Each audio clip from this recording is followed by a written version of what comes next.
আপনারা কখনো লাশ গোসল করাইছেন?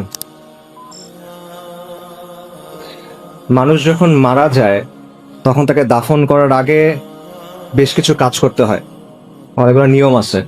তার মধ্যে একটা কাজ হলো মৃতদেহকে গোসল করানো। এবং এই গোসল করানোর কিছু নির্দিষ্ট নিয়ম আছে। যেমন মনে করেন, লাশকে বসাতে হয়, পাশ ফিরাতে হয়, তারপর লাশের পেটে চাপ দিতে হয় আস্তে আস্তে, যাতে করে তার দেহের ভেতরে যে ময়লা আবর্জনা আছে সেটা যেন বের হয়ে যায়। যে ময়লা আবর্জনা আমাদের সবার দেহের মধ্যেই আছে। এবং যারা অনেক লাশ গোসল করাইছে তাদের সাথে কথা বললে আপনি অনেক কথা শুনবেন। যেমন ধরেন, অনেক মানুষ মারা যায় পেটের অসুখ নিয়ে, অনেক মানুষ মারা যায় লিভারের সমস্যা থাকে, পাকস্থলীর সমস্যা থাকে, ক্যান্সারের সমস্যা থাকে। এরকম মানুষকে যখন গোসল করানো হয়, যখন পেটে চাপ দেওয়া হয়, তখন শুধু আবর্জনা বের হয় না, পুজ বের হয়, রক্ত বের হয়।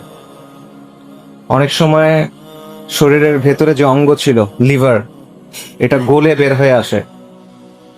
অনেক সময় খণ্ড বিখণ্ড হয়ে বের হয়ে আসে, অনেক দুর্গন্ধ হয় তখন। আমরা মৃত্যু জিনিসটাকে অনেক পবিত্রতা দেওয়ার চেষ্টা করি।